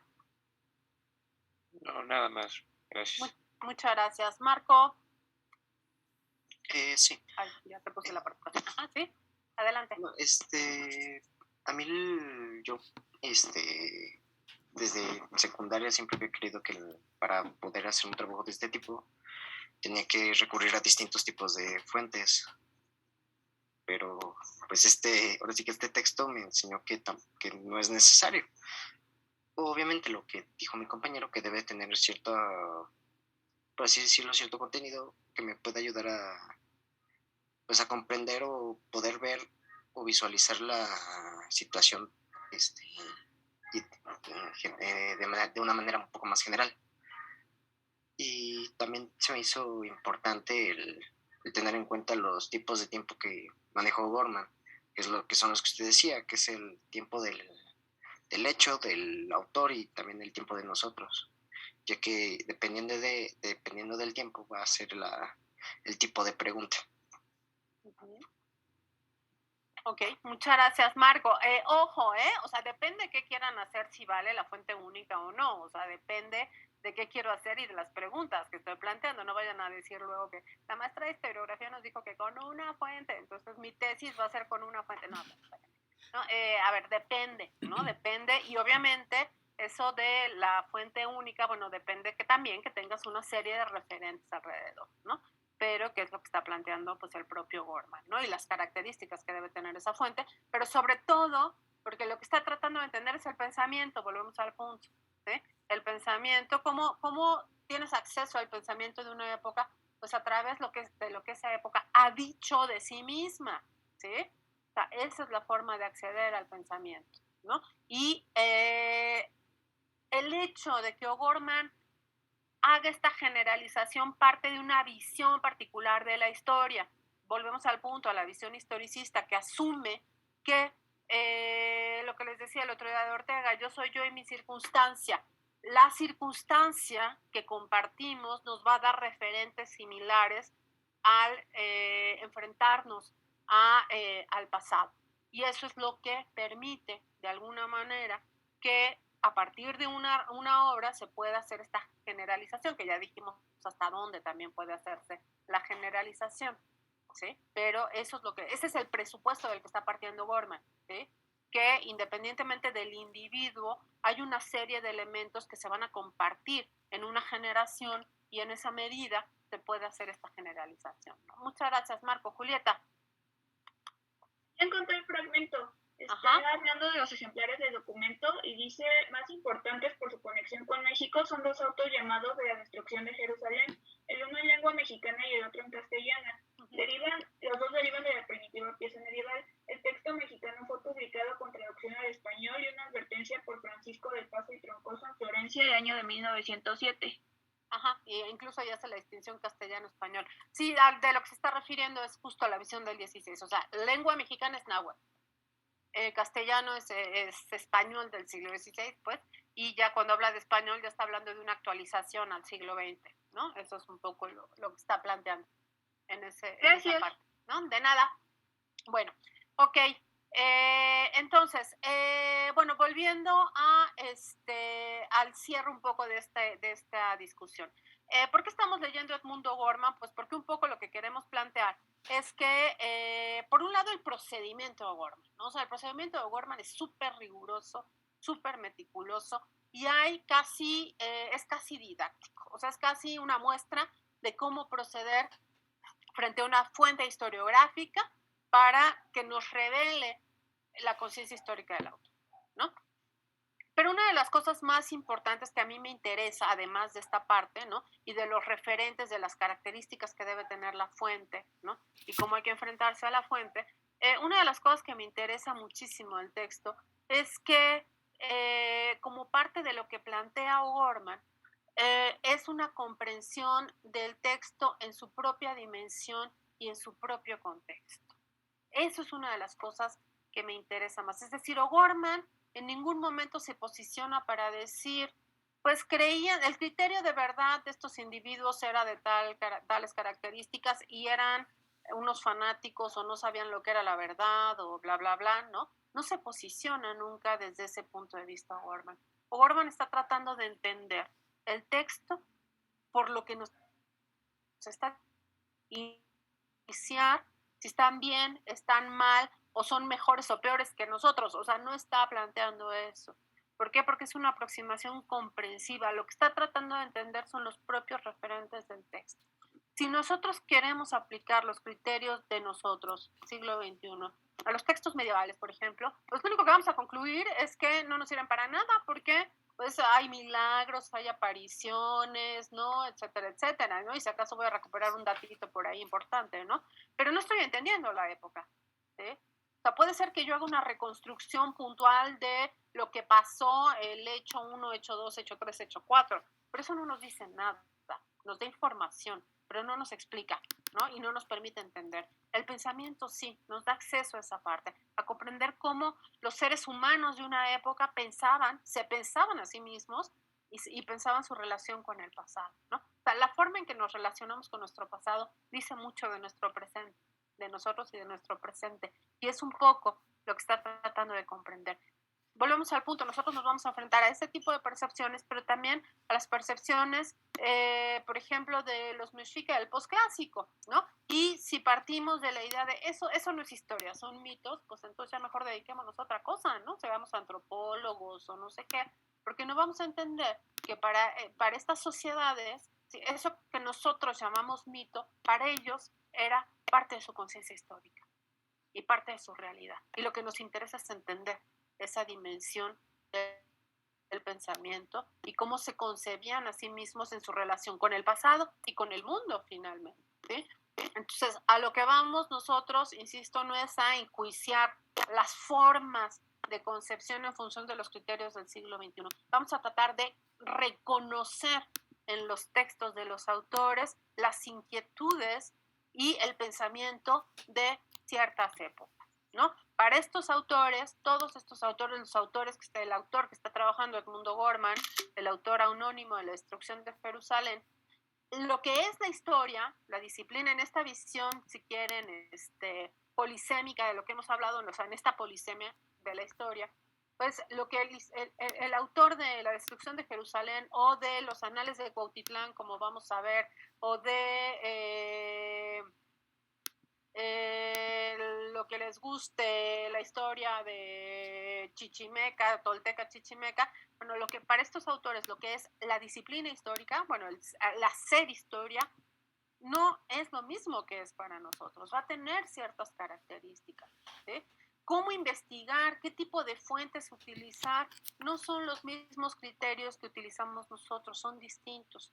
Y hay que entender cuáles son y por qué utilizan esos criterios. Las formas de interpretar y explicar la historia van a ser otras, y los referentes desde donde van a interpretar y explicar la historia van a ser otros. Y la gran riqueza de acercarse al pensamiento es entender esa diversidad. Las formas de expresar lo histórico, ¿sí? La expresividad, la arquitectónica, el estilo, etcétera, va a ser otro, ¿sí? distinto al de nosotros. Entonces, un poco lo que vamos a hacer es este paseo, ¿no?, a estas formas distintas, insisto, no para ver la ciencia historiográfica en su etapa primitiva, como pensarán quienes asuman que la idea de progreso, ¿no?, y vamos progresando y superando etapas. No, eso no es lo que vamos a ver. Vamos a ver justamente, a tratar de entenderlo como un momento distinto, una circunstancia distinta, ni mejor ni peor, simplemente distinta, ¿sí?, donde la experiencia de vida, las necesidades son otras, ¿no?, y la forma de relación con el presente y con el pasado es otra, ¿sí? A eso nos vamos a enfrentar de alguna manera, o es lo que vamos a tratar de trabajar, ¿ok? ¿Dudas hasta aquí? ¿Comentarios? ¿Objeciones? ¿Nada? Ok. Bueno, entonces, Daniel. Yo tengo una duda. Sí. Ve que los hombres medievales, o así se rellenaban la historia con hechos, por ejemplo, que justificaban con milagros. No sé, por ejemplo, en el escrito de la caída de Jerusalén, bueno, la destrucción de Jerusalén, hablaba, por ejemplo, de que en la batalla el sol no se ocultó, por ejemplo, que Joseph lo sacaba un ángel de la cárcel, o Vespiano, que cómo se hablaba con una judía. ¿Podemos hacer eso en la actualidad? O sea, no adjudicarlo a milagros, pero, por ejemplo, no para investigar el pensamiento, sino para investigar hechos. O, por ejemplo, si a mí me falta información, porque pues, no se tiene registros de lo que pasó en ese entonces, ¿puedo inferir y sería siendo igual de válido? A ver, sí, no, o sea, aquí primero lo que hay que partir es una cosa. En la historiografía medieval, esto que Daniel ha llamado rellenaban, para ellos eso es lo relevante, no es el relleno. ¿Sí? O sea, la aparición, el milagro, esa es la evidencia de la participación de la divina providencia en este tránsito hacia la salvación. Entonces, eso no es el relleno. Para nosotros puede ser el relleno, pero para ellos no es el relleno. Eso es lo relevante, ¿no? No tanto el acontecimiento, el hecho duro, sino la forma en que se revela la presencia de la divina providencia, ¿no? Ese es uno de los puntos. Y con respecto a lo otro, bueno, hay que pensar que los parámetros, los criterios de lo que es la historia, las formas de hacer historia y de sustentar los discursos históricos, pues no son los mismos que en la Edad Media, ¿no? Ahora, eso no anula el componente, digamos, imaginativo para el establecimiento de relaciones, pero las relaciones que se establecen, Daniel, tienen que estar ancladas en una evidencia, ¿sí? O sea, yo puedo hacer hipótesis, ¿sí? O sea, no es rellenar con lo que a mí se me ocurra, es a partir de la evidencia que tengo, puedo generar hipótesis y claro, las puedo plantear en un texto, pero tiene que ser evidente, o sea, tiene que ser claro que lo que estoy planteando son hipótesis, ¿no? Veremos en algún punto, cuando lleguemos a Tesosomoc, vamos a trabajar, por ejemplo, con un texto de José Rubén Romero Galván sobre Tesosomoc, y vamos a ver ahí cómo Romero Galván está planteando muchas hipótesis. O sea, hay muy poco, se conoce muy poco de la vida de Tesosomoc, ¿no? Bueno, no sé todo si vamos a trabajar con ese texto, pero bueno, lo que vemos es que se plantean hipótesis, pero son eso, hipótesis que se basan en evidencia y en un conocimiento del autor, de los acontecimientos del periodo, etcétera, etcétera, ¿no? Entonces eso es claro que se vale, pero en esos términos, o sea, no de se me ocurre que y lo voy a poner y a ver qué pasa, ¿no? Sino como hipótesis que se sustentan en una indagación, en un conocimiento y una evidencia, ¿no? Ese es el punto. Déjenme ver, Daniel dice, esas narraciones en las cuales se menciona tanto el mito como la historia en una narración épica son denominadas mitohistoria por el antropólogo Dennis Tetlock. Claro, pero ¿por qué es antropólogo, Daniel? Pero nosotros desde la historia no podemos verlos en esos términos, ¿sí? ¿Por qué? Porque ya el término mito propiamente tiene una carga de eliminación de alguna manera de el carácter propiamente histórico que tiene para esta sociedad. O sea, para estas sociedades no es mito, para estas sociedades es historia. O sea, eso es lo que hay que entender. Entiendo que desde la perspectiva de la antropología lo vean en esos términos, pero desde la perspectiva de la historia tenemos que comprenderlo en su propia historicidad, ¿sí? Para ellos, o sea, desde la perspectiva historiográfica estoy hablando, Daniel, ¿no? O sea, para ellos no son mitos, ¿sí? Para ellos, o sea, nosotros lo que vamos a tratar de entender en este curso, lo que vamos a tratar de entender, y también en el de historiografía general, es el pensamiento de los historiadores. Eso es lo que vamos a entender, O sea, lo que hizo Gorman, claro, no con una fuente única, ¿verdad? Vamos a utilizar muchas fuentes, pero lo que hizo Gorman es lo que nosotros vamos a hacer, ¿sí? Con distintos autores. Eso es nuestra meta. Entonces, de lo que se trata es de entender cómo perciben lo histórico y el hacer historia, ¿no? Y el sentido de la historia, obviamente. Entonces, en el momento en el que lo calificamos de mitos, ¡pum!, ya desacreditamos su visión de la historia, ¿sí? Entonces, por eso es importante distinguir, ¿no? Ya, si están en Mesoamérica, ese es otro asunto, ahí ya en la clase de Mesoamérica, ¿no? Ahí podrán manejarlo de otra manera, pero aquí, ¿no? Tenemos que plantearlo en términos de cómo perciben ellos lo histórico, ¿no? Susana, después Ethan. Bueno, yo tengo un comentario y una pregunta. Y bueno, el comentario, creo que, bueno, como ya explicamos antes, y ahora explica como la edad que tenía, que O'Gorman era un provocador y trataba como, bueno, tenía este título demasiado pretencioso, ¿no? De la conciencia en la Edad Media. Pero creo que, como comenté en mi entrada del blog, el autor debía acotar más como en la Edad Media europea, ¿no? O sea, como que creo que deja de lado por completo a otras civilizaciones que ya en la Edad Media pues estaban bastante desarrolladas, como China, India y pues el Medio Oriente, el Islam. Y pues sí, como que si hubiera acotado más su título y como que el alcance, por así decirlo, de su texto, creo que me hubiera parecido más, pues, bueno, no más interesante obviamente porque ya es interesante en sí el texto, pero me hubiera parecido, no sé, algo extra, o sea, algo, acotar ese tiempo, bueno, ese contexto europeo occidental, me hubiera parecido muy, muy bueno para este texto. Susana, eso que señalas es súper interesante. Yo vuelvo a mi punto, hay que ubicar a O'Gorman en su tiempo histórico, en su momento, pero también, tienes mucha razón, Susana, pero hay que entender a O'Gorman en el tiempo en el que está escribiendo estos textos, pero también otra cosa que me llama la atención es podemos extrapolar una temporalidad o una periodización esencialmente pensada en términos occidentales europeos al mundo chino, o sea, el hecho de hablar de edad media en China o edad media en la India o en el mundo árabe, ¿no sería también una visión occidentalista que se está imponiendo al mundo, ¿no? Entonces, más bien habría que pensar en el paralelo de la temporalidad, sí, pero dentro de las propias dinámicas históricas de estas sociedades, ¿no? Yo creo que también habría que pensarlo. No sé qué opines, Susana. Sí, creo que no lo había visto de esa forma, que propiamente denominar algo occidental es occidental y denominar algo como edad media es edad media, y wow, me acaba de explotar la cabeza. Y mi pregunta era sobre la tarea, bueno, los textos que hemos entregado. ¿Hay alguna forma en que podamos obtener retroalimentación? Porque, bueno, nosotros como que seguimos escribiendo, pero no sé si lo estoy haciendo bien. Y pues, ¿qué tal si continuamos y pues... No, Susana, la próxima semana, de hecho, tenemos el primer cierre, ¿no? De esta unidad, de la unidad 1, y van a tener retroalimentación antes de la sesión del jueves, porque el jueves ustedes van a tener que trabajar en una síntesis.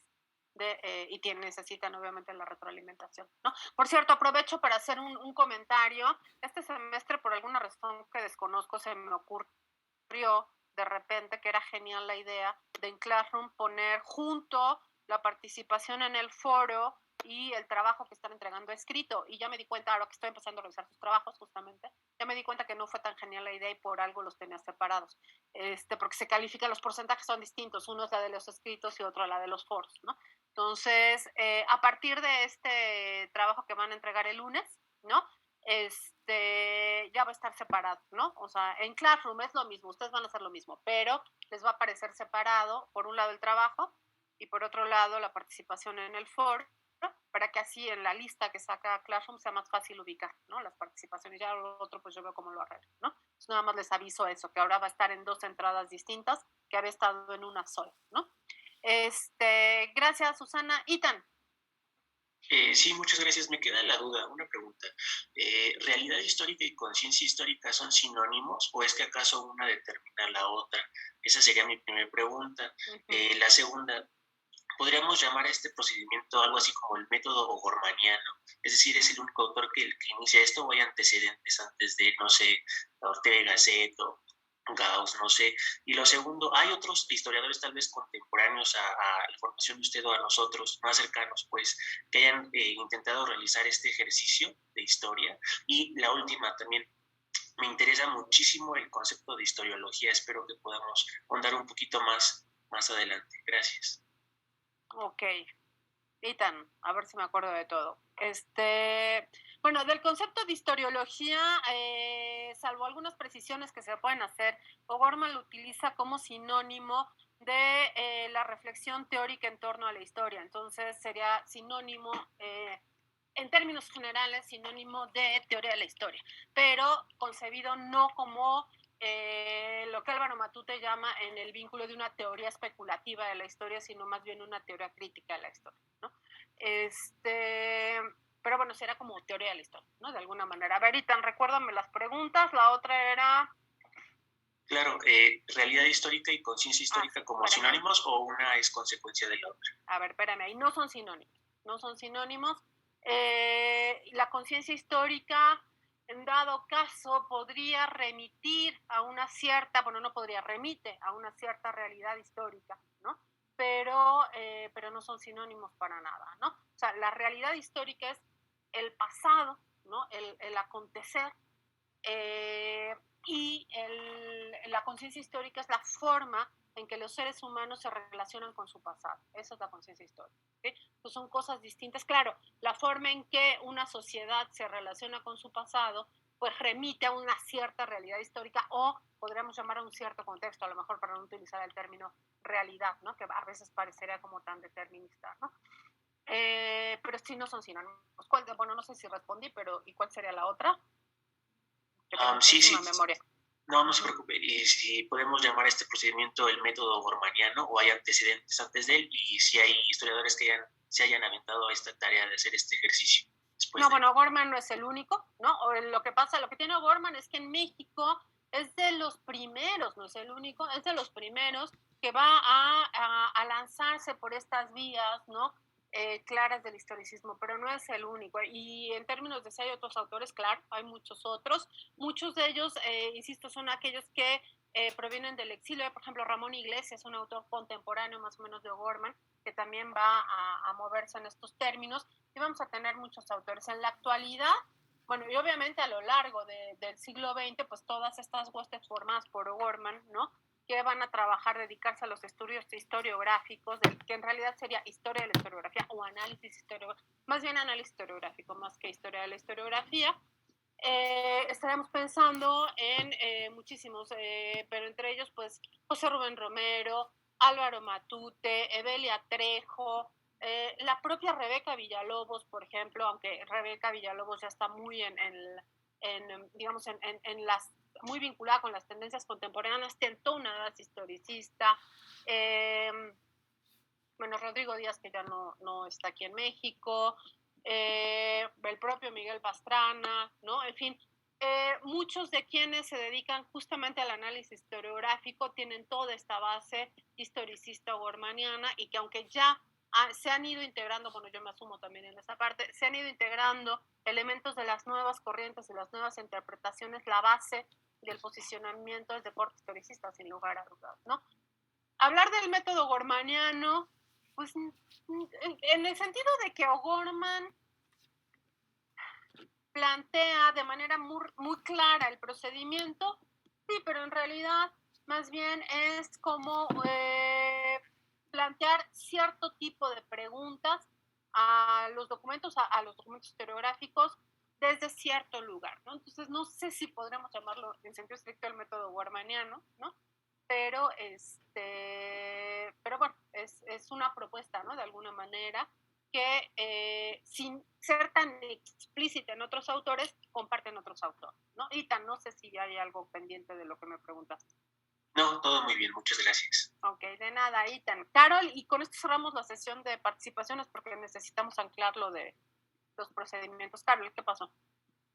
Bueno, a mí me parece muy, muy interesante cómo el autor ve el simbolismo más allá de lo literal, cómo llega a rescatar la historia que cuenta y hace un paralelo justamente con la historia que cuenta el cristianismo. Se me hace muy interesante, de verdad, me gustó mucho esa parte. Y también, como dijo mi compañera Susana, me gustaría también ver que el autor tratara de expander más la idea fuera del eurocentrismo. Sin embargo, sí reconozco que como la idea es eurocristiana, entonces solo le compete a los europeos y a los cristianos, ¿no? Entonces, al momento de competir eso, se puede excluir las otras culturas, ya que no son precisamente de su interés. Habría que pensar que en última instancia, Carol, aunque no lo dice, bueno, al basarse en un autor, ¿no? Occidental, pues está remitiendo, ¿no? A ese pensamiento occidental, ¿no? De alguna manera. O sea, él en ningún momento dice, esto aplica también para la China, China, India, etcétera, etcétera, ¿no? O sea, en ningún momento lo está planteando en esos términos. Habría que haberle preguntado en su momento a O'Gorman, pero me parece que precisamente por sus propios fundamentos está pensando en una realidad muy, muy concreta, ¿no? O sea, que es el mundo europeo de esa época, ¿no? Que es larguísima, ¿no? Es una época muy grande, pero bueno, ahí están estos elementos que vamos a ver cómo muchos de estos van a transitar, ¿eh? O sea, al siglo XVI, a la historiografía. De hecho, también por eso me gusta el texto, porque de alguna manera nos da una entrada a estas formas, estas preconcepciones que están presentes en las interpretaciones de la historia de los autores que vamos a trabajar, ¿no? Justamente. Entonces, pero ya volveremos sobre ese punto, ¿no? Bueno, yo señalaba de alguna manera que uno de los elementos fundamentales de esta, esperen un segundo, de estas visiones de la historia tiene que ver con la forma en que los historiadores asumen se debe llevar a cabo el proceso de investigación. ¿Cómo investigar? Nosotros asumiríamos, pues siempre ha sido lo mismo, no siempre ha sido lo mismo. El proceso de indagación, por ejemplo, en Heródoto, en la historiografía romana, no es el mismo que en la historiografía contemporánea o en el siglo XIX, ¿no? Entonces, ¿cómo indagan los historiadores a lo largo del tiempo? Es una de las cosas que pues hay que descubrir también y ver las diferencias. ¿Qué tipo de fuentes usan? ¿Qué tipo de fuentes son válidas? ¿Cómo valoran esas fuentes? ¿En función de qué criterios deciden esta sí, esta no? O esto sí y esto no, ¿sí? Esos elementos que se llaman, que son los criterios de validación de fuentes, pues todos esos elementos hay que analizarlos, hay que ubicarlos en los textos, ¿no? También, ¿cómo es que el autor establece conexiones entre los acontecimientos, ¿sí? Ya estableció las fechas, los datos, ahora, eso no basta para que sea historia, ¿no? Bueno, o historiografía, sino es necesario establecer conexiones entre esos acontecimientos, y esas conexiones es la interpretación que se va a manifestar en cierto tipo de explicación histórica, ¿sí? Entonces, ¿cómo explica el proceso?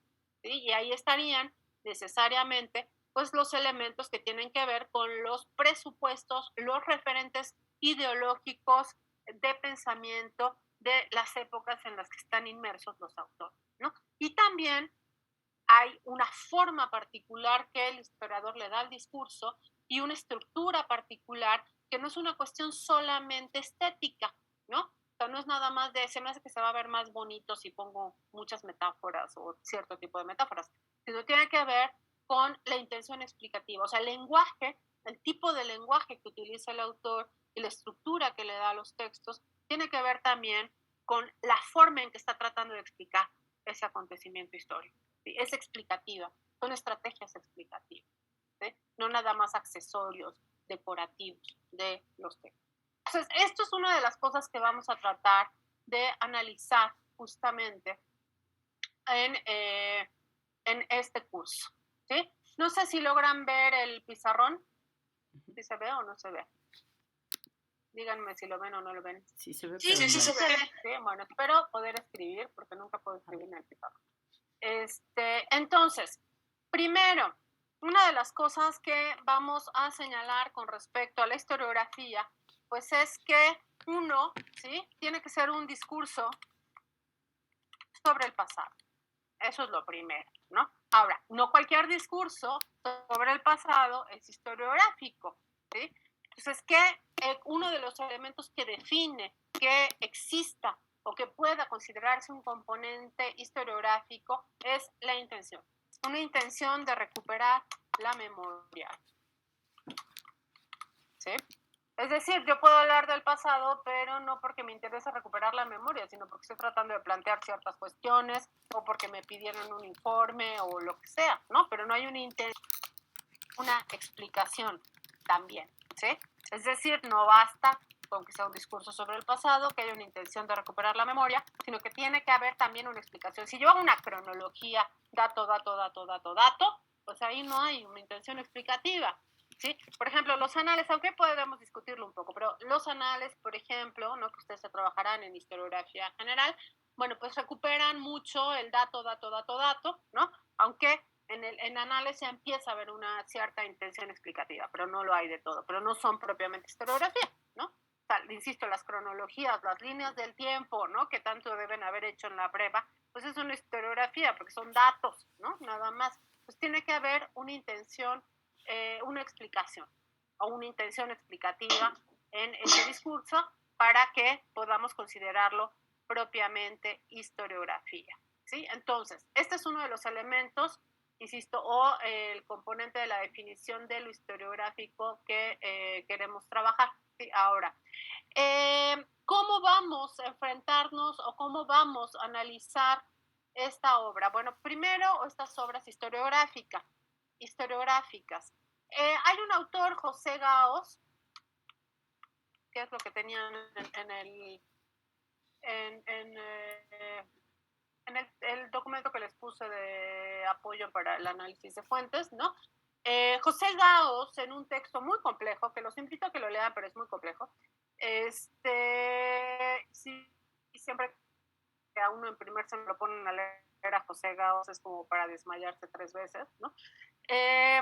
José Gaos es filósofo, ¿no? Entonces ya de ahí nos empieza a plantear problemas. Bueno, en una parte de un texto señero famoso de Gaos sobre la historiografía, en algún punto Gaos nos dice que lo historiográfico, la historiografía, son una serie de afirmaciones con ciertas relaciones, ¿no? Eso es lo que nos dice la historiografía. Pero más allá de eso, una de las cosas fundamentales que nos va a decir Gaos es que a partir del conocimiento que tiene de las obras historiográficas, Gaos plantea que todas las obras historiográficas tienen elementos en común, ¿sí? Operaciones. O sea, todo historiador cuando trata de hacer una obra historiográfica va a poner en juego las mismas operaciones. Claro, Gaos está pensando en una noción totalmente occidental de la historiografía. Tendríamos que adecuarla, pero en principio lo que nos dice Gaos es que entre estas operaciones que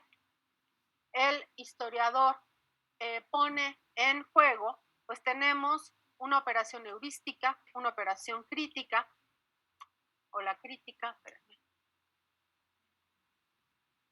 la hermenéutica, la etiología. ¿Sí están viendo lo que estoy escribiendo o se lo están imaginando? Porque luego yo estoy escribe y... ¿Sí se ve? ¿Sí? Ok. Sí, bueno. sí se ve. Sí se ve. Etiología, yo escribe y resulta que no se ve nada, ¿no? La estilística y la arquitectónica. ¿Ok? Entonces, Gaos nos habla de estas 6 operaciones que dice él están presentes en todo trabajo historiográfico. Y está pensando desde Heródoto hasta el siglo XX en el que él está planteando estas cosas, ¿sí? Entonces, todo historiador, ¿qué es la heurística? Bueno, la heurística, pues es la investigación, ¿no? O sea, todo historiador que esté haciendo un trabajo historiográfico, vamos a poner, lleva a cabo una investigación. Si no hay investigación, no hay historiografía. Eso es lo primero que dice Gaos, ¿no? Después, no basta con hacer una investigación. Tiene que haber una valoración y selección de las fuentes, ¿sí? La crítica de fuentes. Ahora, esta selección no nada más es necesito 5 fuentes, la sexta ya la tiro a la basura, sino va en función de qué es lo que el autor considera o cuáles son sus criterios de verdad y de validación de fuentes, es decir, qué elementos considera para que sea válido o no, válida o no una fuente. Vamos a ver que no han sido los mismos a lo largo de la historia, han sido distintos. ¿Sí? ¿Qué es la hermenéutica? Bueno, pues la hermenéutica es la interpretación, ¿sí?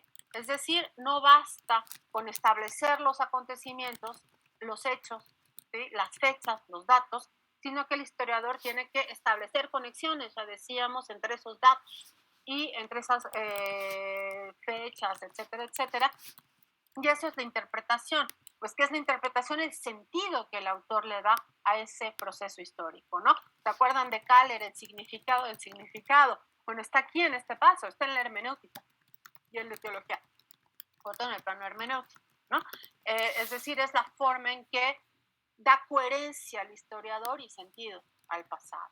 Tendríamos, pues, la teología, que es la explicación, ¿sí? Una vez interpretado el proceso, lo tiene que explicar, ¿sí? Y para explicar esa visión del pasado que tiene, va a recurrir a ciertas estrategias explicativas, ¿no? No se va a explicar de la misma manera un acontecimiento con una interpretación que otra, ¿no? Las estrategias pueden ser muy diversas, pueden ser la forma en que se establecen las conexiones causales, por ejemplo, pueden ser estrategias retóricas, en fin, puede haber muchos tipos de formas de explicar esa interpretación de los procesos, pero finalmente de lo que hablamos cuando hablamos de teología, pues también es esencialmente de cómo explica, ¿no?, el pasado. La estilística, pues es eso, ¿no? Es finalmente los recursos narrativos de los que se vale el historiador para explicar, ¿sí? Volvemos al punto, estilística y arquitectónica no son accesorios estilísticos, o sea, decorativos, pues, ¿no? Sino que tienen una función explicativa en el discurso historiográfico, ¿sí? Y por otro lado, pues, la arquitectónica, que es la estructura del discurso, ¿sí? De la narración, del relato, lo que sea que decida construir el historiador. ¿Sí? Entonces, bueno, volvemos al punto. Gauss lo que nos dice es, toda obra historiográfica tiene que tener estos elementos. Tiene que haber una investigación, una selección de fuentes en función de ciertos criterios, una interpretación, una explicación. Tiene que haber recursos narrativos que apoyan la propuesta interpretativa y explicativa y una estructura que también avala y soporta pues toda la interpretación del historiador. ¿Sí? ¿Dudas de esta parte? ¿Ninguna? Bueno, ¿qué quiere decir esto? Que si yo me enfrento a un documento, por ejemplo, si yo escribo una carta señalando, en la que cuento lo que pasó hace 10 años, etcétera, etcétera, o yo le cuento a mi novio lo que hice la semana pasada, ¿sería historiografía? ¿O no sería historiografía desde esta perspectiva? No sería historiografía. ¿Por qué? Porque no hay investigación, ¿sí? Porque no hay una valoración y selección de fuentes. Yo soy la fuente y yo asumo que yo soy autoridad y se acabó, porque no me interesa ir más allá, es mi percepción de las cosas, ¿no? Bueno, interpretación sí habrá, ¿no? Explicación, y me valdré de ciertos recursos narrativos, en fin, pero finalmente dos de los elementos fundamentales que son la investigación y la valoración y selección de fuentes quedan fuera, ¿no? Por lo tanto, la carta que yo le escribo a mi novio contándole lo que hice la semana pasada, pues no es, ¿no?, un trabajo historiográfico. Ojo, no quiere decir que no sea una fuente importante para la historia, ¿sí? Pero no es una fuente historiográfica. ¿Por qué es importante hacer la distinción? Porque en función de eso yo me voy a enfrentar de cierta manera a la fuente. Si es una fuente historiográfica, yo voy a tener que esperar ciertas cosas de una fuente historiográfica. Si yo me enfrento a una carta, a la correspondencia, yo no puedo pedirle que se comporte de la misma manera que se comportaría una fuente historiográfica. Y es en función de esos elementos que yo voy a trabajar con esa fuente, le voy a pedir ciertas cosas, le voy a hacer ciertas preguntas y voy a valorar si es útil o no es útil, o si es válida o no es válida una fuente, ¿sí? Entonces es injusto que yo trate a una carta, por ejemplo, ¿no?, a la correspondencia como una fuente historiográfica y diga, esta carta no sirve no es una fuente válida. ¿Por qué? Porque no tiene bibliografía o no hay investigación. Bueno, pues es una carta, no puedes pedirle que haya investigación, ¿sí? Entonces, esa es la importancia de valorar esto. Ahora, otra de las cosas importantes es que esta forma de sistematizar las operaciones de Gauss, de alguna manera, es aplicable, o sea, aunque Gauss lo plantea desde el siglo XX, es aplicable, insisto, desde la perspectiva occidental, a las obras desde Heródoto hasta el siglo XX, que es lo que está planteando Gauss, las obras historiográficas, ¿no? O sea, si ustedes miran en Heródoto, por ejemplo, van a ver que está todo esto, ¿sí? Si ustedes van a las obras de preceptiva del siglo XVII, XVIII, pues van a ver que en estas obras de preceptiva, que son las obras en donde dicen cómo debe hacerse historia, van a estar estos, no con esos nombres, ¿no? Pero van a estar esos elementos presentes en los requisitos de lo histórico y lo historiográfico, ¿no? Entonces, bueno, quería dar esta entrada, si quieren la próxima sesión, porque ya son las 10, de hecho, con el tiempo encima. Si quieren la próxima sesión, la sesión del martes, abundamos en este asunto y van a hacer una lectura de Javier Rico, que ya les debe haber aparecido ahorita en Classroom, ¿no? Si no, ahorita lo reviso, que va a abonar en este sentido, ¿sí? ¿Qué vamos a hacer nosotros? Vamos a analizar las obras historiográficas en su propia historiograficidad. ¿Qué tenemos que preguntarles? Eso, ¿sí? ¿Cómo investigó? ¿Cómo criticó y validó las fuentes? ¿Cómo interpretó? ¿Cómo explicó? ¿No? Todo eso va a ser parte de nuestro análisis a las fuentes. ¿Dudas? Bueno, mientras les pongo la entrada de asistencia, acuérdense, solo presente, no hay que poner nombre. ¿Alguna duda? ¿No? ¿Todo clarísimo? Perfecto. Bueno, entonces, si no hay dudas, nos vemos el próximo martes con la lectura de Javier Rico, que es lo que van a hacer, y que tengan una bonita semana, mejor fin de semana, y que disfruten el texto de Javier Rico. Nos vemos. Gracias, maestra. Gracias, maestra. Gracias, Profesora, por las sombritas. Gracias, profesor.